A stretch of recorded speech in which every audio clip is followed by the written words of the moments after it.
Manever I say ma PENDREAM TV. PENDREAM TV there, I see them yopo. Hello guys, you are once again welcome to PENDREAM TV, your #1 political channel in Ghana and beyond. If you are a new member, you have not yet subscribed, please do so for us. Hit the notification bell, like and also share to other members to watch as well. Thank you. We'll be right back. Conversation already.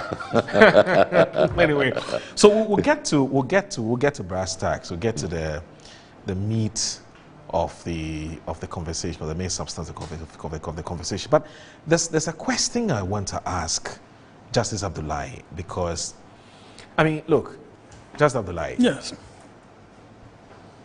Perhaps in the last 15 years or so, the conversation about the Constitution, the 1992 Constitution, and whether it has served us well, has always been the public domain. And I recall that before Professor Mills won the 2009 elections, it was one of the things that he promised was going to do.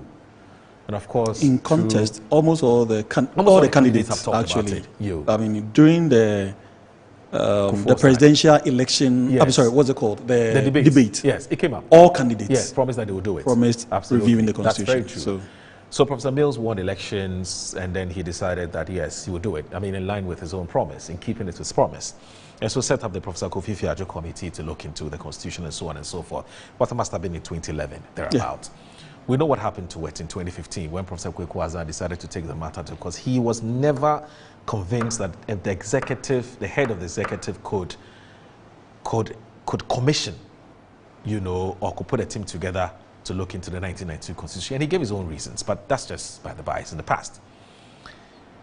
And those reasons were cogent though, because if you look at the tenet of the Constitution, it does provide for the roadmap of amendment. And that does not include. But it doesn't talk about who effects those amendments. Oh, so he had a case. So he did have a very good case. The court threw him because out. The Constitution simply says that no, the court didn't necessarily throw him actually. Out. Yeah, that's not what happened. The court said that somebody has to do it. Yes. Literally, if you want to put it in blank, that someone has to do that job. Unfortunately, the Constitution doesn't provide who initiates it. Right. And so once the president has started, more or less. So in the face of that lacuna. So it literally filled that lacuna, if you like. Right. So not that he was thrown out. Right. And I think sometimes what we need to understand is that constitutional matters are not necessarily about winning or losing, because whichever way the decision falls affects all of us equally. And including who the person that you may want to call the loser is directly affected as youth stand by who doesn't even care about the workings of the Constitution. So there's really no winner or loser if you look at it from that angle, because in fact the loser might be the citizen of Ghana, not necessarily the person who initiated the action. Right. So his basis for going to court was a very valid one. It was. Like you're saying. It was. In fact, it still is a valid point. Yeah. Interestingly, the report did not actually, in fact, Ghanaians didn't think that it was an issue. So it didn't even find expression in, well, it depends on the issues that it took out there to the people, isn't it? Right. I'm sure that if they took that matter to the people to ask who should be initiating the processes of change. Actually, it has been addressed this time.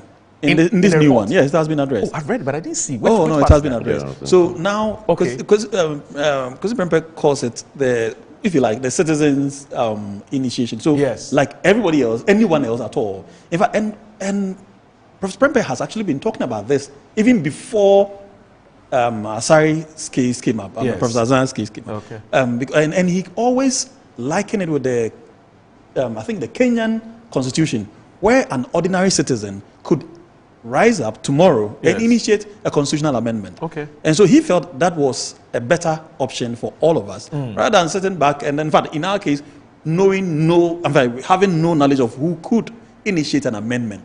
In fact, which is what culminated in the Professor Asari's case before the Supreme Court. And so this is what he has been trying to do, and he captured this aptly in the report. Okay. But I think, let me just add something. I think in that case, this issue, but I think even the court ruled that anybody can initiate it. In fact, because the Constitution doesn't provide who does it. Okay. So now but then the question was the process. Yeah. The process is rather spelled out in the Constitution. But the argument here was that he was more like it shouldn't be the executive. Absolutely. Yes, you see, he was more like it shouldn't be the executive. That's correct. But probably some organized, established body should initiate that. Okay. Yes. Yes, that's it. Because if it is the sole prerogative of the president, then it's like if anything the president doesn't like, then having majority in parliament, you can as just we have it today. you can just go ahead and say. But strictly speaking, Edgar, what's wrong if the president initiates it? Knowing that's the danger he has just talked about. So which is that you select your own friends. So just imagine JM decides that he wants to go for a third term. Of course, this argument has been going on for some time. The minority has been raising it all this period that the man wants to go have a third term. And then because they have a majority in parliament, they can really do that. And all these things are, not to mention the processes of referendum and all that, but you see that kind of mentality. So it is like, you want to, and I think that is what this constitution is trying to address, by trying to cut the powers that the president has. All right. So he does not as and when at the twinkle that I want this done, and then quickly it is done. So it's like some of these things are. Okay. Yeah. All right. So back to my more fundamental question, which is this: just of the end, I was building up to that point. That is there really something wrong with this constitution?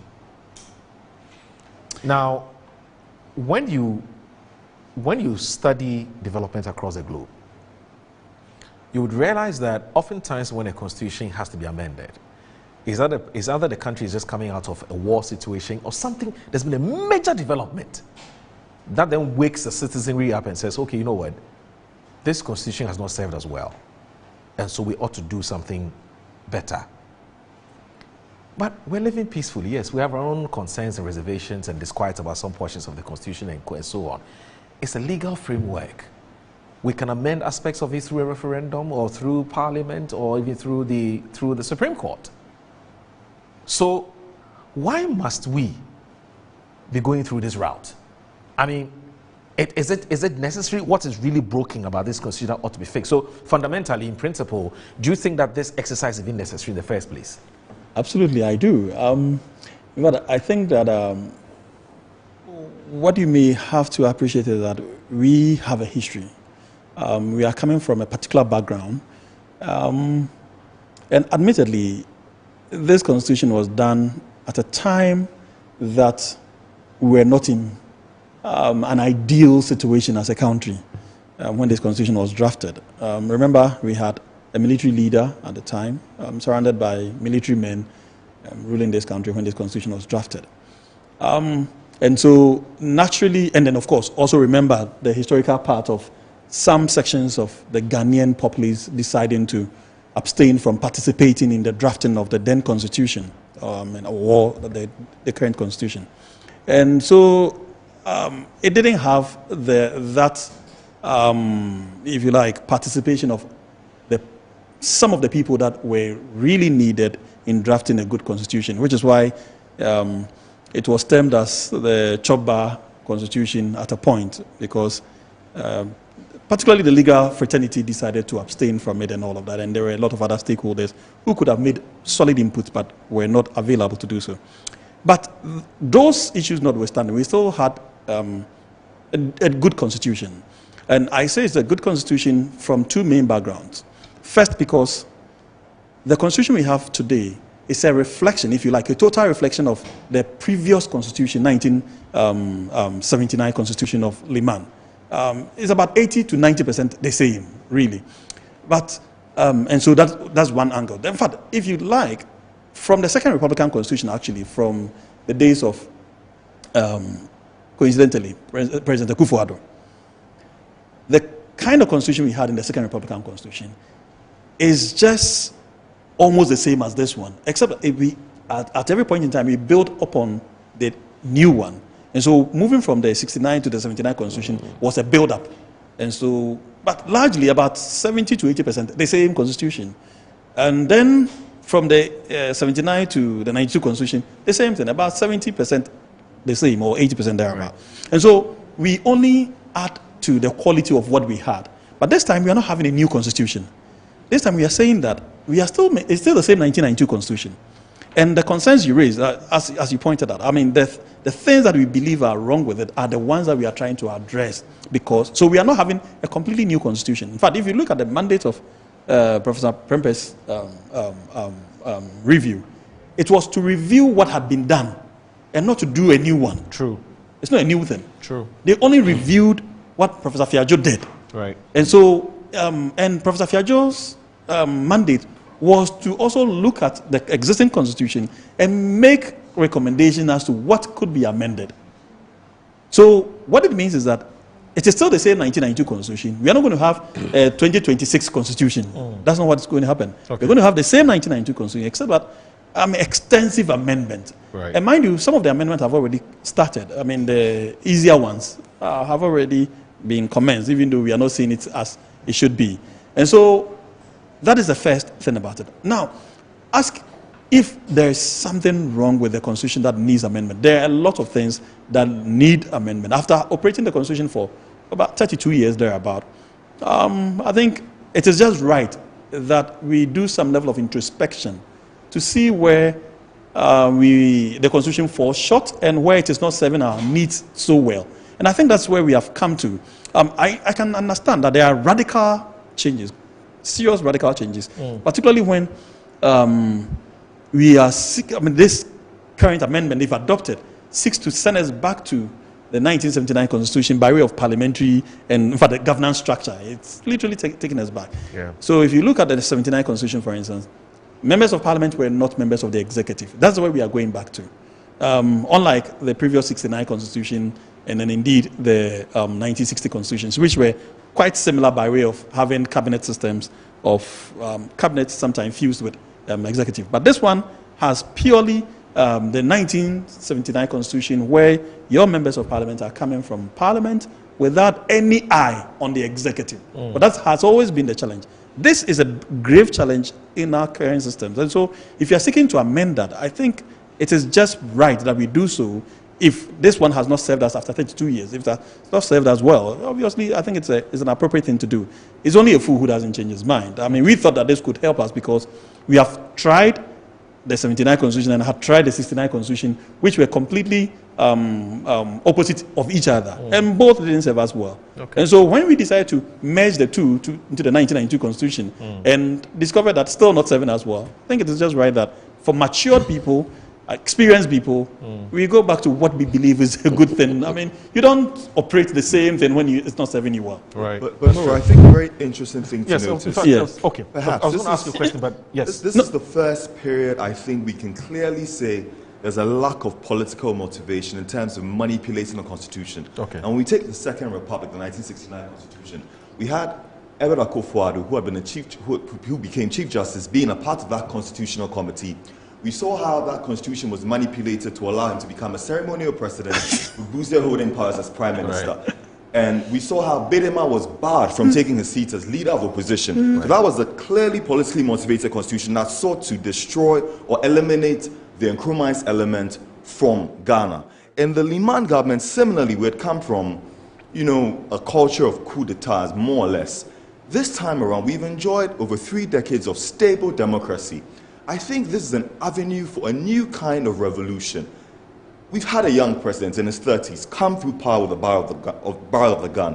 What makes you think this time around we wouldn't have a new group or a new era of young people coming to power through the ballot box?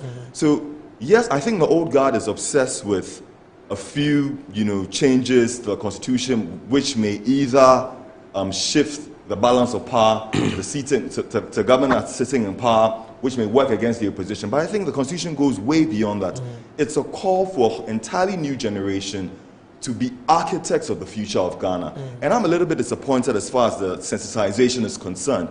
I would have loved to see a lot more MPs getting on the ground, asking the people what they want to see in that new Constitution, and bringing those things before the floor of Parliament. Right. So the spirit of the amendment hasn't quite, taking its rightful place as far as the sentiments of the masses are concerned. And I don't think any of these amendments should happen on the blind side of the people. Right. So a lot more must be done. But young people must realize that The old guard is more or less, and if you look at the presidential age limit, is more or less giving a very rare opportunity to pass the baton on. And we must begin to start thinking about, you know, some of the systems and how to adjust them to the Ghana that we want in future, and start honestly having those discussions beyond partisan lines. So I get the impression from your preliminary comment on this matter that you are in full force with advocates of an amendment to this constitution. Absolutely. It's something, it's for you, it's like a dream come true. Absolutely. I get that sense. Okay, because in fact, after the presentation, we had some youth groups issuing press release, and I think I have some here, and they were very excited that for the first time somebody has heard, or their hopes and aspirations have found expression in what is going to be I don't want to say a new constitution, but what's even the right word? It's good to call it a new constitution. Yes, because you see, semantics are important. Except that when you it's say, the same, because an amendment. Or so let's say it doesn't bring a new constitution. A renewed constitution. Yeah. Let's put it that way. You know what I mean? So I find this, and you know the point he makes about the fact that it appears that there hasn't been any serious public sensitization to get a public buy-in. Of course, the committee went round, spoke to Ghanaians and so on, but that's like on nucleus basis. You know, like I said, they zoned it and went that's to not groups just of people and so on. But you see, I think people didn't even know Kwesi Prempeh was working. No. You see, and that's because you are. I think you are going ahead of yourself, because this is if you like, the beginning of it, right? Okay. So it is only after this. Remember, per the amendment provisions in the Constitution, it goes automatically to the public for 6 good months. Now, within those 6 months, it's a period of campaigning by all stakeholders, and it's published in the Gazette. So even those who do not want to see would see. In fact, I would recommend that it's even published in the Daily Graphic and other newspapers, full versions of them. Okay. Because, I mean, access to the Gazette is relatively difficult compared to, a newspaper. And then, of course, luckily for us, it's online. It's almost on governmental portals. And so, for those who would want to participate in this whole space, I think they would have the opportunity. And luckily for us, I think if you've noticed, the past 1 week, the entire media has been buzzing with constitutional. In fact, this matter. You're right. The entire 1 week. Right. In fact, I've been on almost every media house in Ghana for the past few, days, and I've seen my colleagues also doing similar things. Everybody being interviewed on this and picking opinions and all of that. But the point is that, and the sensitization automatically swings in when we move on from this stage to the next stage. Because this stage is more, to buy political will, first of all. Once the political will is gained, remember, we attempted amending, which was a very simple amendment. The MMDCs, for them to vote. Yeah. And a president got mad, he got angry one day, he decided that he stops the entire process. Process that has started with a lot of monies and everything gone in. Just a week or so to the elections, president says he's angry. And you could see the demeanor on live TV. But angry. My point is that you don't take these decisions with emotions. Fine. That's my whole point. No, I get that. But Justice, don't you think that this report can suffer a similar fate? That when within the next 6 months the conversation starts and Ghanaians get to know that these are the recommendations by a section, not every Ghanaian, but a section of Ghanaians. Now, if another group of Ghanaians decide to fight some of those recommendations, where will that leave the executive arm of government that's supposed to be overseeing the successful implementation of some of these recommendations? Remember that the president himself has said that he will draft members of the review committee into the implementation committee. Do you understand what I'm saying? Yes, I do. So I don't know whether this report can suffer a similar fate, because it looks like not every Ghanaian has come to terms with exactly what some Ghanaians are proposing, as the way forward for our constitution. Do you get a point? I do get your point. But a direct response to that is that, first of all, you can never have everybody participating in this. Right. In fact, even I didn't want to go into the constitution, but if you go by the constitution, you only need majority. Good. Do you know why I'm saying this? Yes. The NPP has set up a committee, right, to review the work of the The reviewed committee. Good. Of the review committee. That's interesting. Can you imagine if the MPP says, we are for this, but we're against this? Do you understand what I'm saying? I do. Just like it happened with the, But it happened with the, no, the that election will of not, the MMDCs. But that will not be a basis for. Okay, so you see. For us to just in the process. Yes, see, that's why I didn't want us to go back to the MMDCs because that was an emotional decision rather than an intelligent decision. Because you had a president who had a position that everybody must buy into it before we proceed. That cannot be.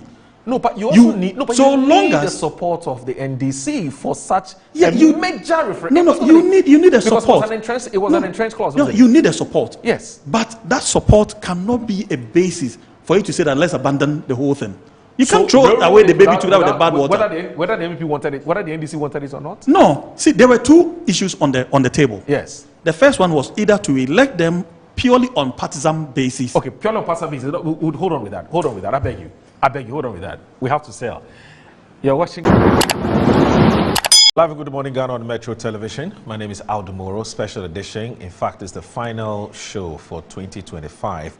And so we have carefully invited some, Ghanaians to comment or to express their opinion on the work of the HK Prempeh Constitution Review Committee's work.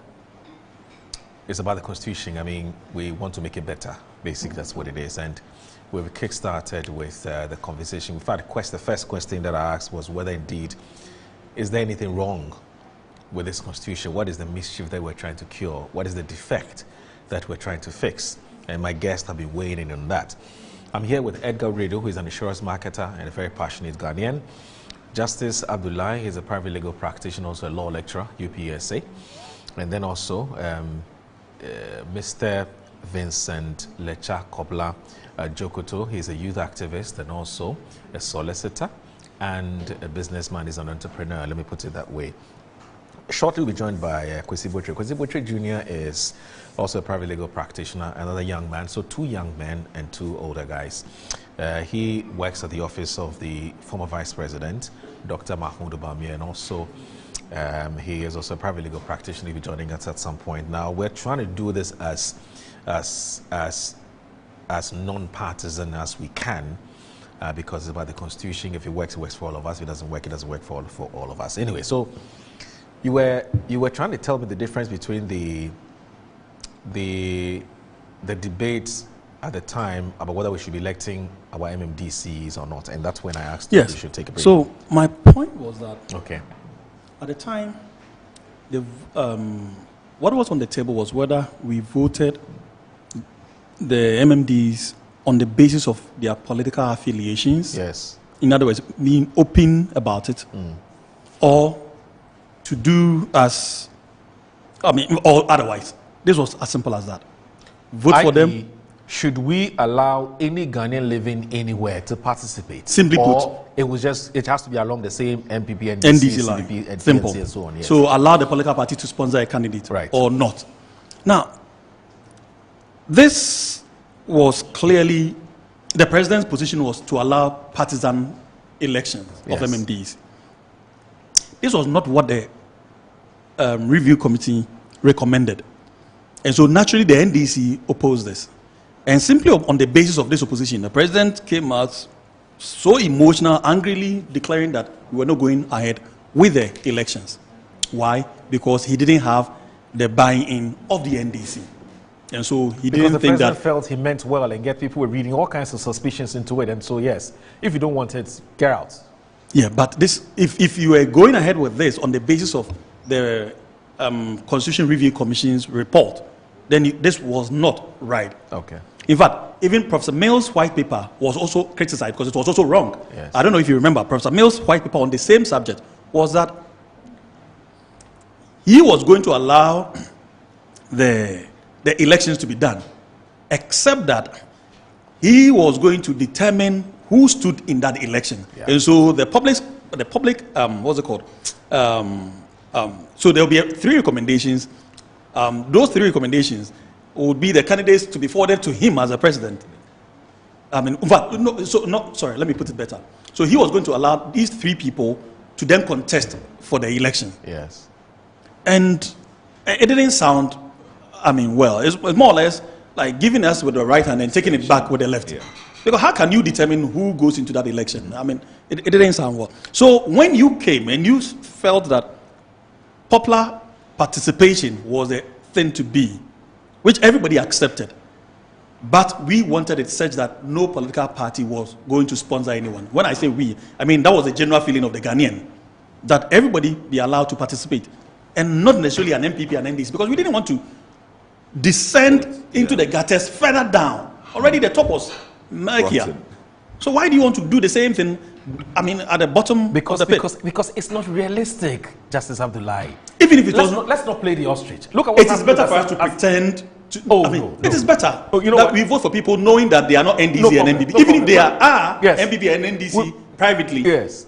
I mean, we understand because we know that everybody votes. All right. We've gone past. So, but anyway, we've gone passed that past stage. that. So my We've gone point was past that, that. my whole point is this. At every point in time, there are two or multiple options on the table for us to choose from. Yes. And so on the basis of that, I do not see how, if we put all those on the table for Ghanaians to choose who they wanted, rather than a president determining it, as happened in Akufo-Addo's time, we were likely to move ahead with this and also get the popular participation of Ghanaians choosing whether, for instance, to go for 4-year term, 5-year term, or 7-year term, because these will be on the ticket for everybody to choose, to take which one you want. If you want to go for 5 years, you choose 5 years. The Electoral Commission at the end of the day will determine whether the 5 years have won or the 10 years have won. This is how it goes. You leave us to make that choice. Don't decide for us and still call us names. That's my whole point. Edgar, you've looked at the documents, you've looked at the recommendations. Which of them do you find very interesting that you want to have your say on? Well, before I come to that, Okay. I haven't had that full 24/7 look at the document. Right. But of course, I've gone through a few, and then let me address one or two issues that you raised, my brother. Or whether do we even need it at all? Let's address it. So here, the committee recommends the introduction of an article establishing citizens-initiated constitutional amendments. So that's what I talked about earlier. Yeah. Okay. Amendment mechanism under which a proposed amendment may be initiated by citizens upon the endorsement of whatever. So here, that issue, Kweku Aza's issue, is coming in here. Number two, the Kweku Aza's issue is a typical example of what Justice addressed. The president initiates something. He's not comfortable with it, and then And he stops it midway. midway. But then if you had a structured body responsible for such things, if the president is not happy about it, he cannot stop it. It will go through the process. Absolutely. You get it? All right. And then let me address my brother's issue here too. The committee also recommends that Parliament be mandated to enact legislation to embed mandatory public participation in the amendment of non-entrenched provisions by requiring public consultations between the first and second Gazette publication, structured opportunities for citizens and stakeholders to submit views during and after Council of State's review. So the sensitization you're talking about, the public participation, everybody, you are going to be giving, the Parliament is going to make it mandatory for every citizen to have access to speak to these recommendations. So, just as Justice said, this is the first step. The recommendation has come. It is now going to go through government's white paper, and then all the other processes will. So every single item here, the public will have their stay on it. You get it? Okay. So it is not cast in stone like Absolutely. it is. The public will have their, whatever. Now, the another important So thing what that it means, Yes. what it means is that some of these recommendations may be jettisoned. will be subject to the approval Naturally, of the public. The public have to accept it before. The public will have to accept it. Yeah, but it's the same public that said this is what they want. No, listen, no. Just as you rightly said, they met selected people. They didn't meet the Ghanaian public. True. So we are talking about maximum about 50,000 people that were met. You see, they met Maximum the people, 50,000 people. and then they collected views and all that, and based on all the data that was made available to them, they came out with this document. Right. Now, this document has been made. It is now coming to be put to the people, the citizens. We own the Constitution. So now the citizens, the committee has done its work. They've made their recommendations. What do you people think? Article 1. So, like the way the bills are read in Parliament when they are, passing these laws. Yes. You read line by line, and then you go on that. So that is what is going to happen. Okay. So it is not a problem at all. All right.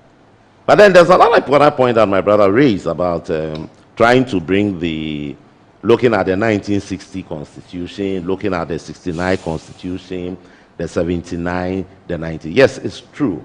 A lot of people have made a noise about the 92 Constitution to the effect that it was done for Rawlings and all that. But basically, if you go through the Constitution, you see that about 80 to 90% of what we have in this current Constitution is a carryover from the previous constitutions. Okay? I said 70 to 80. You have added. Yeah, but a lot. It's only amendments, as he rightly said, because it's an evolving system. Things change and what have you. So language will change here. You add some one or two things here and all that. And for instance, one of the things that you saw in the transitional provisions like this, it has been through the 69 Constitution, the 79 Constitution, and they found its way in the 92 Constitution. Yeah. So it was not something that was made for Rawlings. True. It's a carryover thing that got in down there.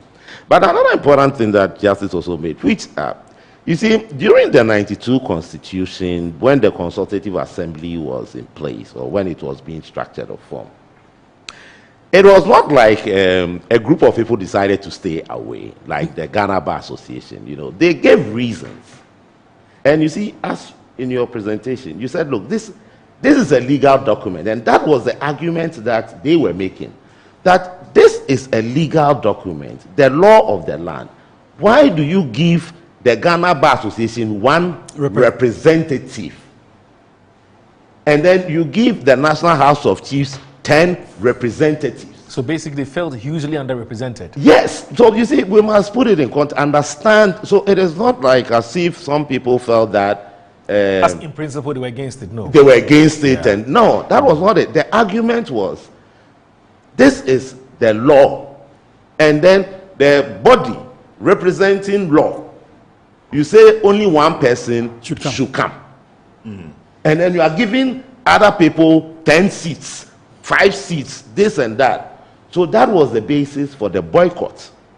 That's a very, very petty basis for boycotting an entire constitution. Well, but after that is the basis. That it is not that we didn't want the Constitution or we are against the Constitution. They said we needed more representation. Yes. So because it's a legal document, so we need more representation. You need more lawyers on the committee. That was the basis. It's important. So It's important it is that not, clarity is brought to bear. so it is not like they abandoned it because they felt it was, as somebody would say, choba, whatever. No, they had reasons for that. Right. Yeah. Now, you see, one of the things that I see here, right, is that I think the main issue, you see, the glamoring. There are some smoldering issues here and there. People felt that the president is too powerful so far as the Constitution is concerned, and therefore, some powers needed to be taken away from him. And there's one particular statement that I enjoy listening to from H.K. Prempeh. He says what? For any good thing to happen, the president has to say it. For any bad thing to stop, it's the president that has to say it.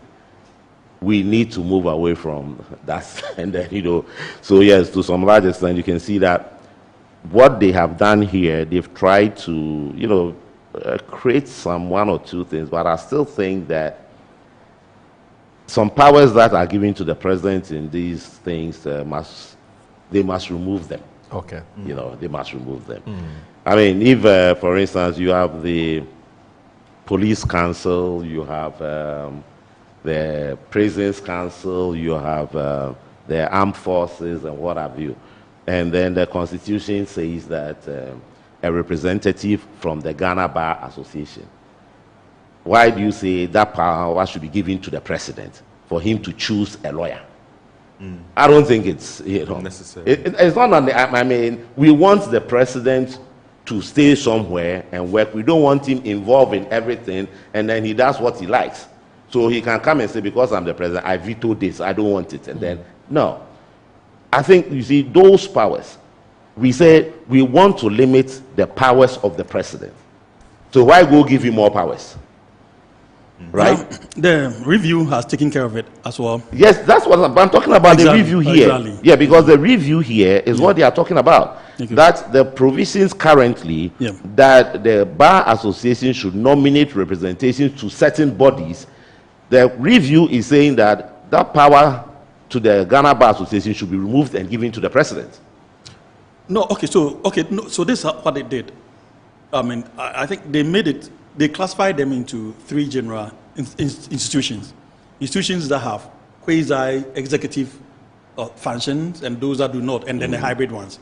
So their position was that, when you put this in perspective, those that have some sort of executive influence allow the president to have a say in who becomes the head.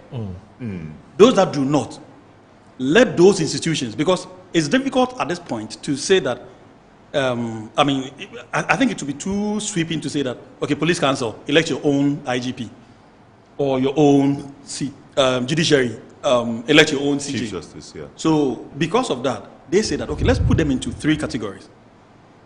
Those that do not have anything to do with the executive. Just a minute. Let me just go somewhere. Yes. Under 8.7, right? Yes.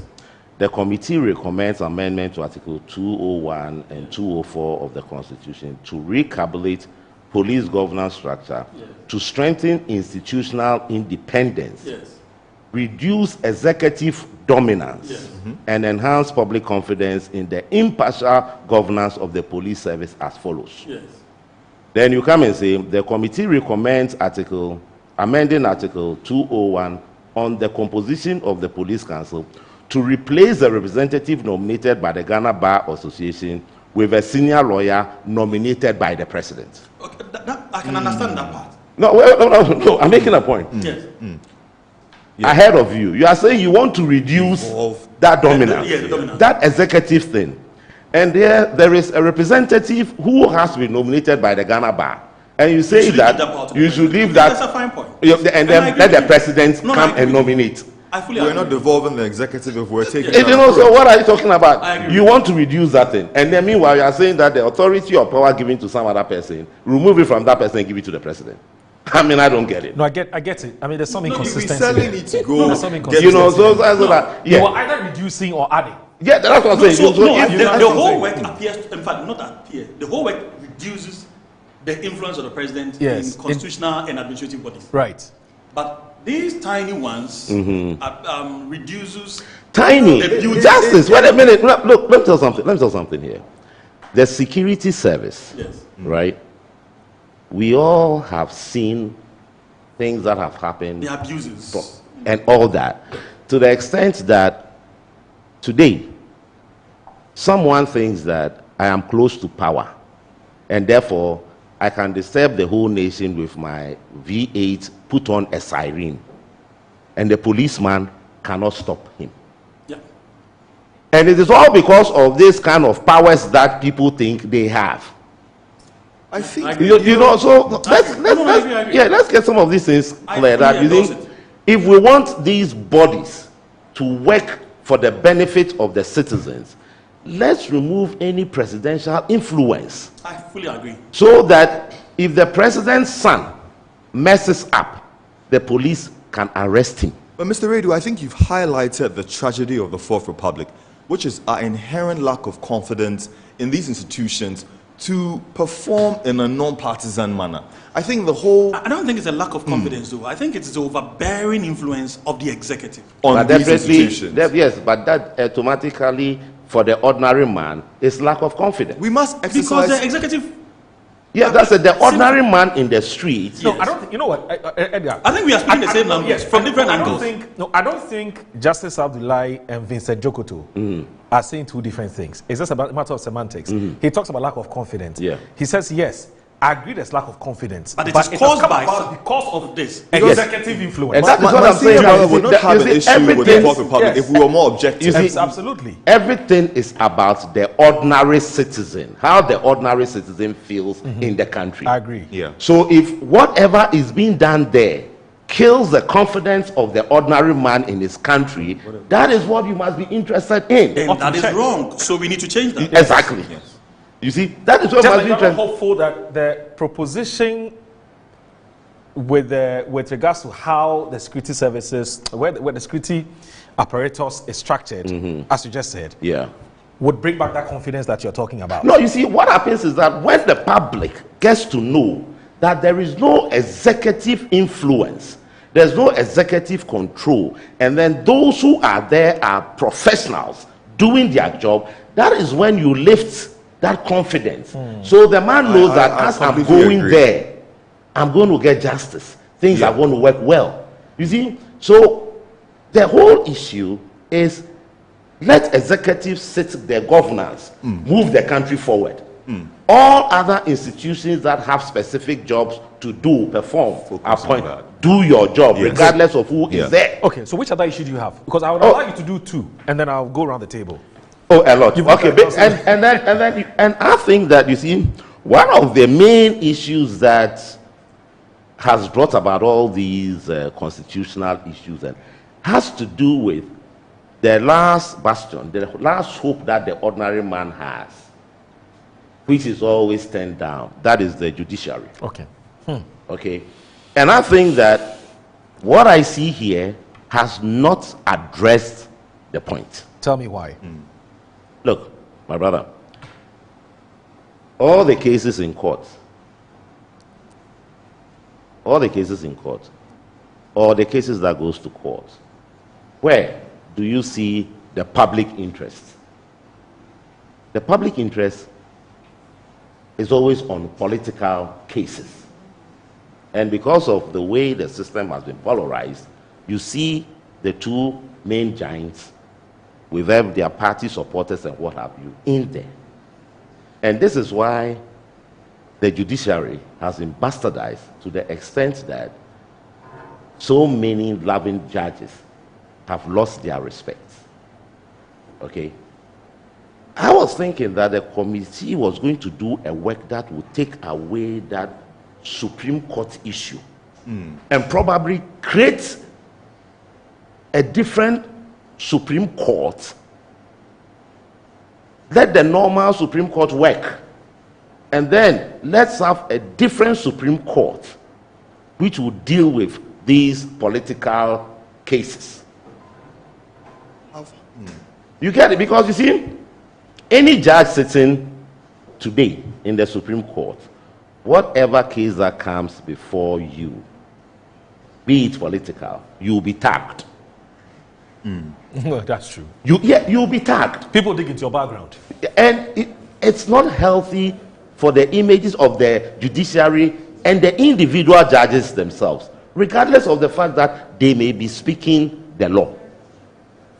And you're saying that your solution to this... I was expecting that we would have created a totally separate court to deal with political cases, and that is all that their job is. Deal with political cases. Why can't we depend... How do we appoint those judges who are going to look into those political cases? We can always find a way of appointing. After all, the committee has recommended how judges should be appointed now. Yes. Now, the president hasn't got a say in any of the appointments. Right. The appointments are done, or the recommendations are done and forwarded to him.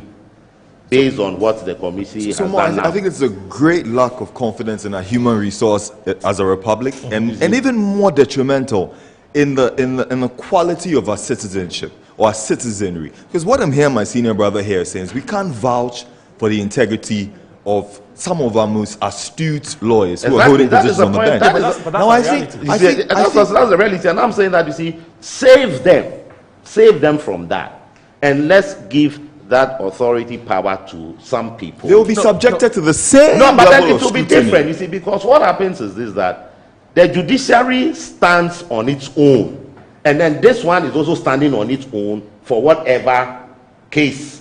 Like, you see, there is something known as the doctrine of the political question, or something. I think Justice, you see, and like you go to some of these advanced places, some of these cases, they don't go to the normal court. There's a constitutional court. You see, let that court deal with that matter, and let the normal court run its own, business. And then, as I said, the images and the integrity and then of our judges is then uplifted, recognized, respected. Because as it stands today, and even the other point of, as you say, you are capping the Supreme Court, I don't agree to that. I don't see why you should cap it.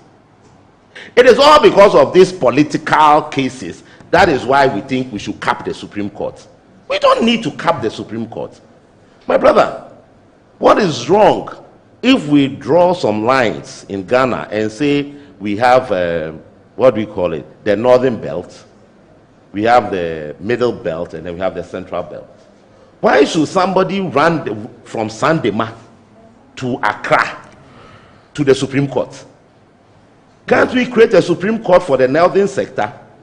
Can't we create some for the Middle sector and then the Southern sector? Why should we cap it at 15 judges? You see, if we want to insulate the politics, let's give the political thing to some people. Let them deal with it, and let the ordinary man in the street receive justice. Look, let me tell you something here. Someone has a case in court as far back as 2006. This case went through the various stages and was disposed of in 2020. Do you know the number of people who have cases in court that have died and their cases were not addressed and all that? If we need more judges in the system, and interestingly, the committee recognizes that as population is growing, you see, as population is growing, it counts with all other things. You have more litigants. You have people who think they are not satisfied with things, they want to go to court.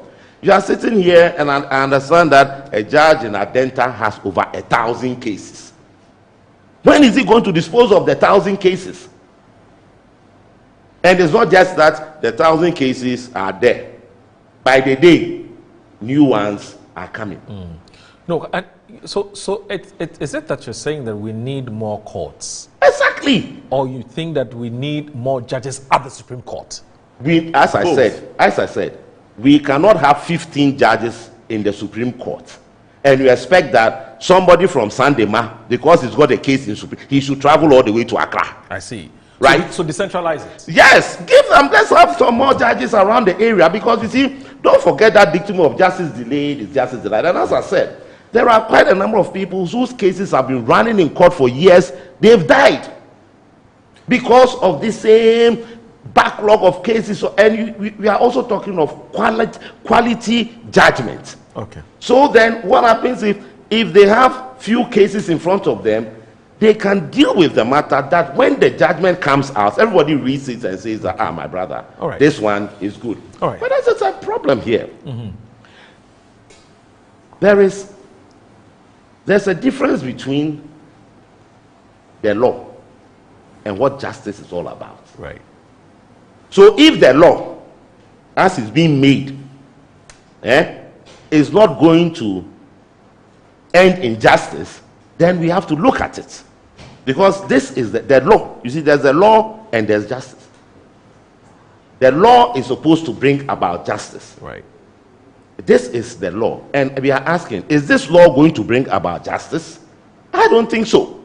Because so many things here, right? Look, let me tell you something here. There is this thing is normally used in the criminal, justice system, but we can bring it straight into the civil side, right? What is known as the Blackstone ratio, okay? The Blackstone ratio of 10:1, all right? It takes its root from the Bible, Genesis chapter 18, going down there, when God wanted to destroy Sodom and Gomorrah. Okay? And then Abraham was pleading with God that if you find 50 people who are innocent, would you destroy? God said, you cannot destroy the innocent with the wicked. But I tell you, you won't get 50 people. Then Abraham went down to 10. And God said, if there are 10 innocent people in that city, I will not destroy the city. So even if there are 1 million people there, and there are 10 who are innocent, I will not destroy them. But I tell you, you will not find 10 innocent people there. Okay? That brings about the Blackstone ratio of 10:1, where they say it's better to allow 10 people escape jail than to jail an innocent person, right? So this is, as I said, you find it more in the criminal law system. But we can bring it into the civil system too. An innocent man whose property is being taken away from him, right? And he has to battle this in court for 15 years. And the case is still in court. The next thing you hear, the man is dead. Is that justice? And it's all as a result of so many cases that a judge has. So today he sits on this one for 45 minutes, adjourned to so and so. Next case. It goes on and on and on. I handled a case for 32 years. I inherited it. Look at this. And it took me 10 years to complete it. Sorry, your microphone was off. Look at it. The case. So I inherited a case Yes. that had lived for about 20 years, and it took me 10 good years to complete it. 32. And guess what? Unbelievable. And by the time we were done, and it was the same land issue. Yeah. By the time we were done, more than 60% of the tenancy of my client was gone. And so they had the land, yet they could not build nor sell. So they had won the matter, but it was a wasteful victory because nobody would want to buy the land because I think it was left about 13 years on their tenancy, on their lease. Yeah. And so, and if they build, the same problem comes because the owners, the chiefs, will come for a renewal. And the renewal will be more than the property you put on it. So a very quick bite. So quick let me bite. bring. Okay, because I mean in that area, Our system is. you see, so these are some of the and you see there again, you see. That we have. I'll come back to you. Okay, I'll come back to you. But Vincent, instead of latching onto what you said, because you also have some aspects of the commendation. Yes. And because we don't have a lot of time, time is my best friend. Yes. So I'd rather you pick on your two. Exactly. What are your two picks that you want to comment on? There's one I like. Let me just say that what your other colleague on the other side, Kwesi Botwe Jr. is also here. Now, Kwesi Botwe Jr. is also a private legal practitioner. He's an aide to the former Vice President, Dr. Alhaji Mahmoud Bamia. Kwesi, good to see you. How are you? Good to be here. Yeah, compliment of the season. And I hope you're doing very well. Fantastic. On my way, I was actually enjoying the discussion. That's good. I'm quite confident Mr. Botwe and his colleagues will be excited by this Constitutional Review Committee, given the fact that it has the potential to erase the abysmal memory that the Ghanaian people have of his flag bearer hopeful. But going on to the main point, there's a great. I know. I think I have noted it. You take a judicial note. Yeah, I'm taking all is fair in love and war. So, as young people, I think that's something we can be excited about. Which is the fact that the old guard, for the first time, given the fact that we've had a very sober democracy over 3 decades, has reached a point where they believe the younger generation is wise enough to assume authority and actually to wield power and start making some of these important decisions. So I think the reduction of the presidential age limit has sent shocks down the spines of many young people. what it has indicated is that there's time for generational change. And if it goes through, if it does become law, that when you are 30, you can contest for the highest position in the country, I think what it does is it tweaks the sense of responsibility of young people. And for lack of better words, it could be more or less a genesis of a youth-led democratic coup, right? In terms of refreshing the old guard and giving a lot of the wise people who have led this country for so long a very peaceful retirement, and telling them that, you know what, it's time to get behind young people, to pull those strings, and to leave the political faith of the country in a new generation. So I think that's the recommendation I'm most excited about. Indeed, this is something I'd written about, you know, in 2019. Yeah, you shared yes, that it was published by the Daily Searchlight at the time. I think I was a young solicitor, just moved to Ghana at the time, trying to find my feet. Right. And it was something I realized was extremely important because the majority of our population fall under this age, you know. And psychologically, because of the fact that we haven't been giving that sense of responsibility to determine our future at the highest level, right, we've always played the position of pawns. But now the chessboard is changing, you know, and... not too fast. Well, it will take a while, but I think you can't undermine but how... If I may, right? Of course. Over the weekend, I think I had some good commendations and also backlash when I insisted that the age limit rather be reduced further to 21. Boy. I saw that. Right? I saw your comments. That was my brother. You see, is it just to occupy the paper or something? Actually, to put some no. ink on the paper? Anyway, that was just by the by. It was just by the by. So my point really reinforces his position, yeah, right? And my point has been this. Remember, the age limit to Parliament is 21. Now, if a 21-year-old can make a law for you, why can't you accept a 21 to be a president? 18 years you can vote.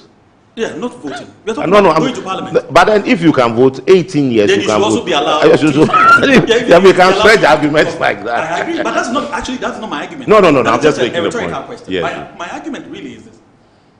As my brother mentioned, the youth form the larger part of this population. Yeah. We have had the over 40 years leading this country literally to ditch. We have not had any benefit, any concrete benefit from the 40 and above years. So if it is time for us to reduce the age limit, why don't we look at the smart guy? Remember, a 20-year-old who would contest for a president would have distinguished himself to even be able to put himself out there. Not to cut you short, but then I think impossible. Yeah, no, not to cut you short, but I think some of these. You've taken Vincent's time. I just want to because of the money. I'll get back. I'll make him that. Some of these comments. Because it's complementary to his No, some of these comments, right? Yes.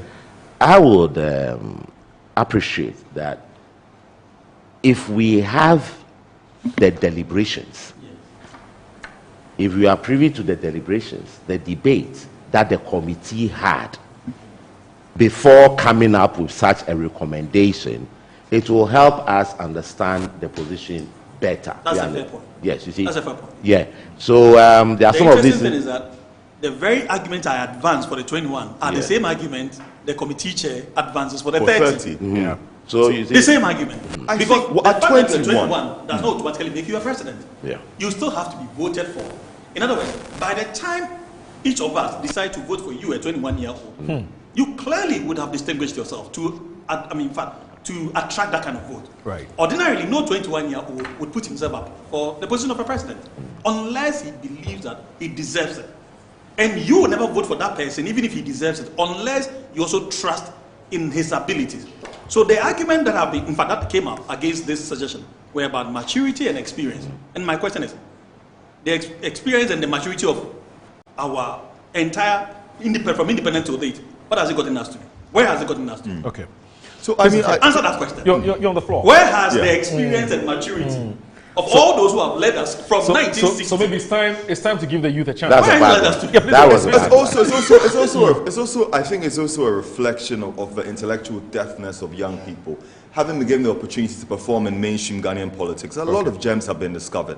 I think the old guard have gotten to a point where they're saying, let's give younger people a chance to actually take the steering wheel. It will take a number of decades, or a decade at least, before we see this kind of phenomenon manifest in Ghanaian politics of a young person taking over the entire country. It's not totally out of question, but it's an opportunity for young people across both parties to take a second look at the politics we do. Are we doing politics for entertainment? Are we doing things on a rational basis? Are we trying to solve problems in the future? Are we inheriting the culture of our past, which hasn't necessarily helped us in the advancement of our economic development? Are we leaving the propaganda aside and dealing with the facts that matter? So there's an old style of politics that I believe is fading. The politics of insults, the politics of sensationalism. Now we're getting more into the facts. And I think there's a new crop of leaders who are about to emerge onto the national scene. And this is what that law is for. I don't think, there's a little point my brother made earlier when he was describing some of the flaws of the Constitution. And I realized that perhaps this committee recommendations have been a little bit reactionary. If you look at the Supreme Court, for instance, the public sentiment largely was that we had a head of state who is manipulating the judicial process. Whether there's evidence for that or not is a whole different matter. But largely, that was the public sentiment. Right. Now, it appears the resolve or the solution for that has been to limit numbers. But we must remember that the Constitution is about the mass of our people. And this is something that social democrats wholeheartedly believe in. The politics must begin from the bottom up. When you look at the presidential age limit, the minority of our country are the ones who are above 30. The majority are below 30. So it's not really about the age and experience and the maturity, but it's really looking at our demographic and saying, these are the facts of the matter. These are the majority of people who run the country, and they determine the future, and they deserve to exercise the authority. You can't have a minority deciding for everybody else. So I think... So you're making a point for my 21 then? Absolutely.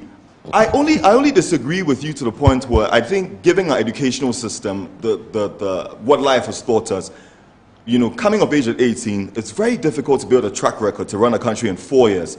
But if for some strange reason, being a very religious country, there's somebody who sweeps us off his feet and is able to attain that, that's something we wouldn't frown against. But if we've been able to progressively drop the age by 10 years, I'm sure at some point in time, we come to the 21. Revisit that question, yes. But there's some people who are still not convinced that young people are ready to lead.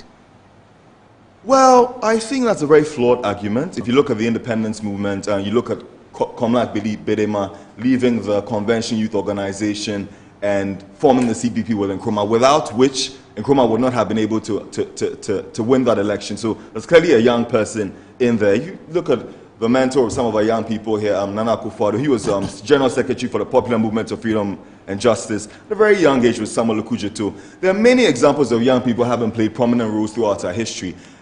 What I believe we must take from this is that the ones who are orchestrating the politics do not necessarily need to play a frontline role all the time. Right. We need to clean up the image of Ghanaian politics, and that's where young people come in. A lot of the things that are supposed to happen behind the scenes are happening in front of a camera.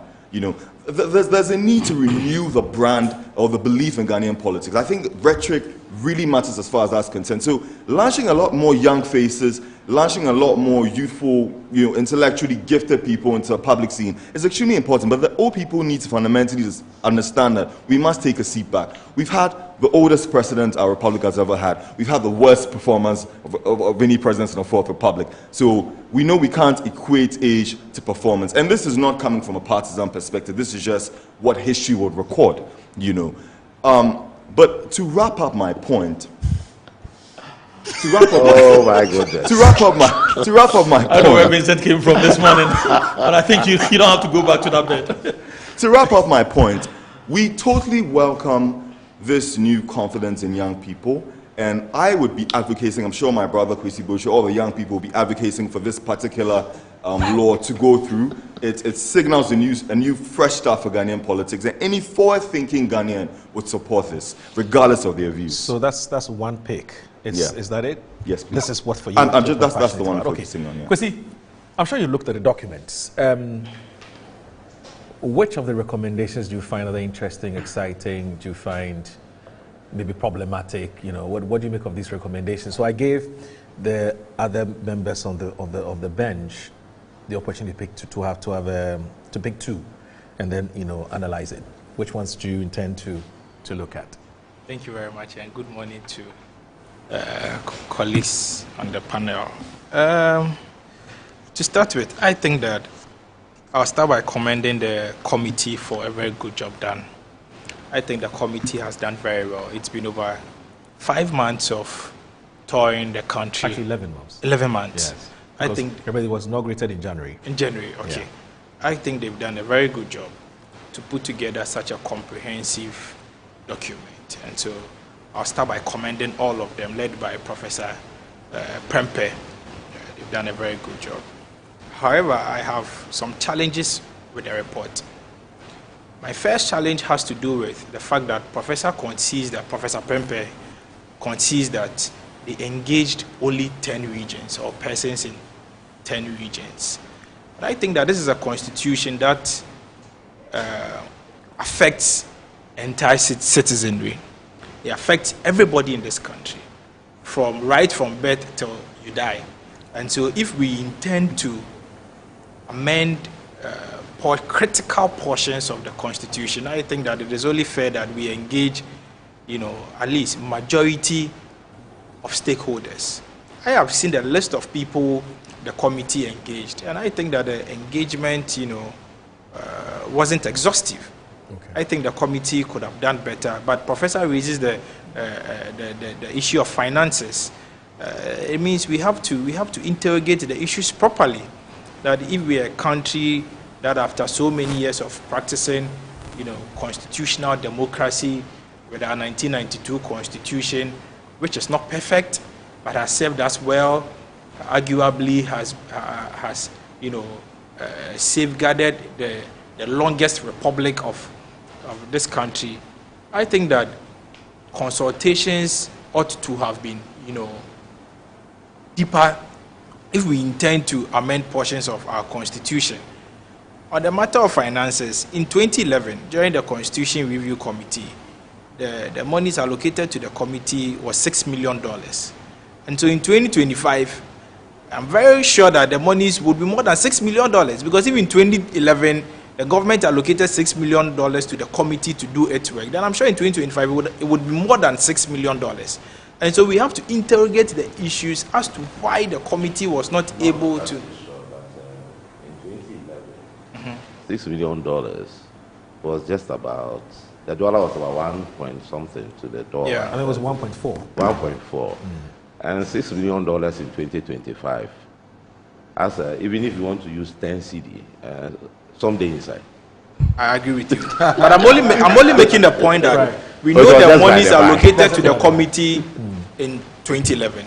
And so in the spirit of transparency, we actually the committee owes the people, the Ghanaian people, a duty of truth or a duty of transparency to disclose the monies that were allocated to them to undertake this exercise. Now that they've started raising concerns about lack of funding or whatsoever, we have to know how much was allocated to the committee, because the 6 regions, we do not know. Probably if they couldn't engage Ashanti region, Greater Accra, Eastern and Central, then it means they didn't engage majority of Ghanaians, because the 10 regions could be excuse my language, the very small regions. And so we have to interrogate in terms of population. Absolutely. So we have to interrogate the methodology used by this committee. Right. Now, on the recommendations, I find a bit interesting. Of course, because I'm a young person, I'll go with the age requirement. I think it's a bold recommendation, but I agree with Justice Abdullahi that the committee should have reduced the presidential age limit to 21 to allow every young person who believes in himself, who believes he has the needed competence, the needed vision, the needed leadership skills to lead this country, the opportunity to contest. At the end of the day, the decision lies with the majority of Ghanaians. In fact, the decision lies with the people which this constitution was made for. The constitution was made for the people. The constitution belongs to the people. Let's allow the people to elect their leader. That's the whole point.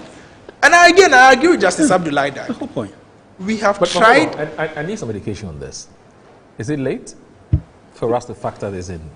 What? Yeah, 21. It's not at all. It's not late. It's not at all. No, but it is not. Because they actually remain proposals. So yes. 6 months Yes. period. For We've not even started No, yet. no, we have not. It is not coming. That was I read. Because I find his, and of course you started it. Well, it doesn't matter. I mean, arguments a bit interesting. 21. Yeah. Okay. Because by which time, to all intents and purposes, you have been done with university.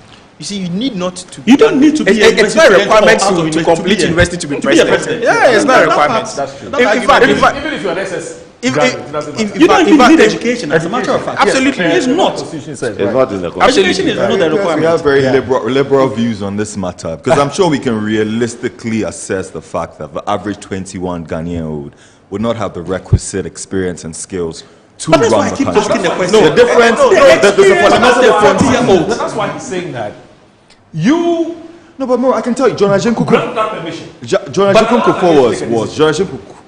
Kufuor was Deputy Minister of Foreign Affairs Yes. in his late 20s. You have Samuel Okujeto Ablakwa. Right. There are many examples of people. Ablakwa was in fact, it was in his 30s. Yes, exactly. When he was When he's member of Parliament. No, even that. When his late 20s. This is some 2011. Sorry. The point I'm making is, early 30s. the point is that is my that we have seen, Early 30s. Yes. we have seen a number of people between the age of 30 and 40 Oh, you want to make present? great strides in Ghanaian politics. Lagos. Okay, sure. Make great strides in Ghanaian politics. Okay. Well, I was there too, but I left the show a year before. That's fine. There are many examples of this. So we know that between the ages of 30 to 40, there's a lot of potential there, and we know there are a number of people who could rise to the highest occasion if given the opportunity. We can't, with the same confidence, say the same for 21-year-olds. But I understand that making a legal argument, not just being liberal, but if we're opening a Pandora's box, we might as well open it fully, right? So then we're arguing from a point of view of your mental capacity, your age, or what makes you legal. But I don't think that the discussion we're having here is should be I think, watered down to that Vincent, in point. your attempt to support this argument, you are rather taken away from it. Because to say, How so? to make arguments about mental capacity suggests to me that a 21-year-old doesn't Lacks have the requisite mental capacity. I stand to lead. corrected. I know. I think that we the young people will not be happy with you. It's a completely flawed argument. As a matter Yeah. Absolutely To not. think that young people do not have the 21-year-olds, requirement. most 21-year-olds are relatively smarter. Absolutely. Relatively smarter Absolutely. than everybody you know. Well, I think history And would so you can't even make that argument. having You see, some of I these think tough you can- opinions, you right? see, the issue of maturity, the issue of experience, Doesn't do and with all, age. all those matters. Yeah. I mean, you cannot relate them Well, just to performance. I made those points very clearly. I did say. No, but I you see, just- for on the one hand, avoidance you of doubt- admit that a 21 is a better option, but at the same time, you tend to undermining- undermining the No, system. you see, I'm not quite. For the avoidance of doubt, I'm not in any way, shape, or form undermining the capacity of any 21-year-old Ghanaian. Well, I think right, you have to be very clear on that. to play a role as far as mainstream politics is concerned. But why I think history will judge me right and judge you wrong is the fact that, on average, within the next 10 years, history will judge us, right? It would be very difficult to discover a 21-year-old Ghanaian, a 21-year-old Ghanaian with the requisite experience and capacity to lead a republic. That is not the same argument for a 30-year-old. If you get what I'm coming from. See, no, when if you go by that when same you say argument, right? experience, If you go by the same experience in argument, itself. we have never had a 40-year-old president before. Never. If you go by But that we same accepted argument. the fact that from above the age We of 40, never had one. we accept the fact that the pool of Ghanaians Yes. within that age limit, above 40, from that pool, we could select a credible candidate. That's a consensus. Unfortunately, history does not support what you're saying. You don't think Kwame Nkrumah was a credible candidate? You don't think John Mahama was a credible So you candidate? see, if You the don't think moment you John start Kufuor going, was a the moment credible you start going candidate? into specifics, right, you defeat the entire argument because we're talking about a population of 35 million or 40 million, if you like. Where the majority are below the age of Where the 30. majority are Not the age of, exactly. So if you go by making specific argument, of course, Jerry Rawlings was also 30 thereabout. Yeah. At the time, he was the leader of this country. Yeah. And so what? The age necessarily does not make the person who he is. That's the whole point I am making. And so if you are opening the door for 21-year-olds to take the mantle, when you admit that they indeed form the majority of the population, why do you want to completely sideline the majority of the population? This was your argument earlier. Well, I think in the grand scheme Just of politics, for the purpose of convenience. in the grand scheme of politics, just the way it is now, you still How have does experience and maturity the entire play a demographic- role in a person becoming a good leader? well, I think experience does matter. Having In fact, real life since you experience mentioned, does matter as John far as leading Mahama, a you country mentioned is John Mahama, concerned. and he asked a very tangible question, in fact, a very valid question some time back. that if you have never been a president, don't criticize a president because you have no idea what goes on in there, right? Now, does that argument, is it so valid? Well, just I think we need to come back to the basis. We need to come back to the basis. Now, this is what the Ghanaian people are going to decide based on. I think it was my time. Let's go. So I think you've taken enough of my time. So. And so I think that the presidential age limit should be reduced to 21 years. Again, I agree with Justice Abdullahi that if a 21-year-old can be a member of parliament, and by extension can be a minister of state, can be a defense minister, can be a foreign affairs minister, then that 21-year-old should have the capacity to run the affairs of this country. I also think that it is not a matter of personal life experience.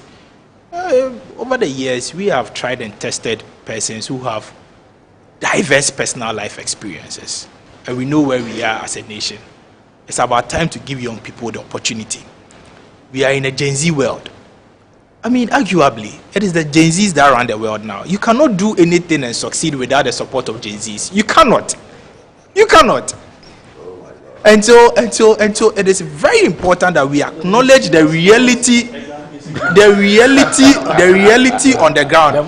He doesn't trust it. The gray is speaking. The gray is speaking. He's not convinced already. What do you go ahead? So I think that there are a lot of young people who have what it takes to lead a nation. A lot of them. All what they need is probably the necessary team to run the affairs of this country. And if you become a president, the presidency is not a one-man show. You have your council of state, you have your cabinet, you have your, President Mahama during his first coming had his 3 wise men. You have a whole team behind you ensuring you do the right thing, ensuring you do not fail.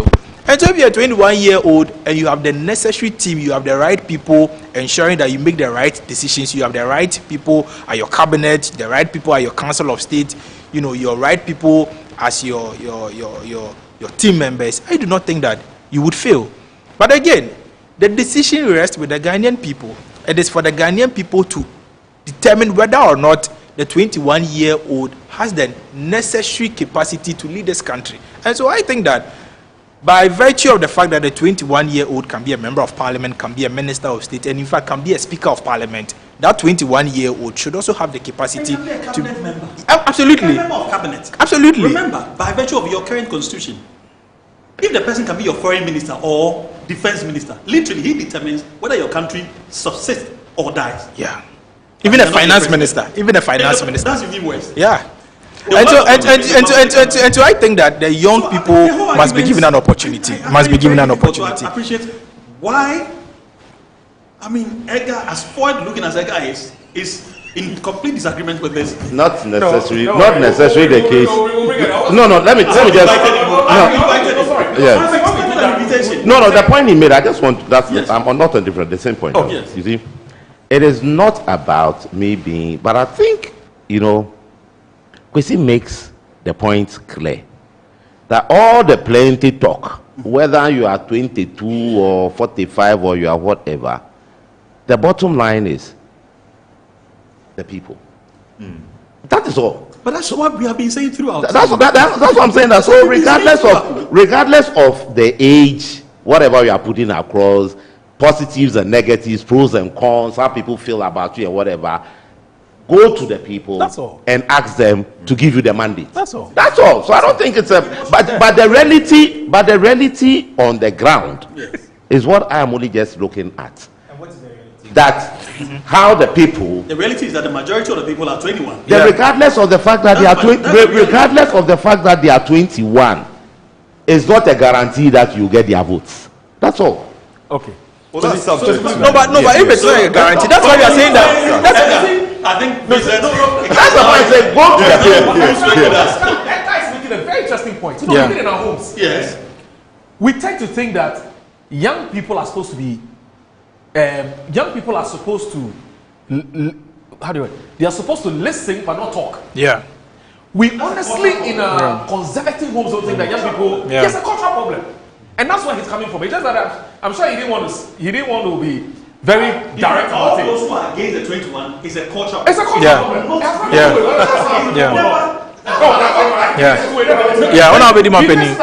Yeah. Go to the people. The people will say we want you or we don't want you. And guess So what? we don't Listen, make so much. within the same culture We don't make so much grammar on this. What they fail to recognize. No, I'm saying that. Look, you see, we don't need to waste so much grammar justifying or not justifying or whatever. No, we but as I said, the point of the matter is that sell your message. If you sell your message, and then the entire. But if you're not willing to give the person the opportunity to sell his message, How does the person sell that? No, but If you disqualify the person from the outset. no, you are making a point. As we said, this is a working document. This is not cast in stone. It's not sacrosanct. Yes. It is now coming to the people. But Edgar, so if at the end of voices the like day, yours at the end of the against day, if the 21-year-olds, if they match up to Parliament and they say, Parliament, Massa, this thing, change it.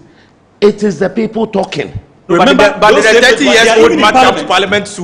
Parliament for this committee to consider that the age limit should be reduced. Let's get no, I to think that it's unfair bridge. for the 21. Let's get to that bridge. We will cross. I'm not saying you don't have a point. All I'm saying is that even if somebody can decide who becomes the president at age 18, right? At 18, you vote. Yes. You decide who becomes your president. So I don't see why a 21 But at this point, want to stand. At this but point, the question is, at this point, the constitution does not allow the 18-year-old to be in parliament. Moro, I think So that's why we stick to the 21. Moro, Please, but please, I think the point is that you see, Yes.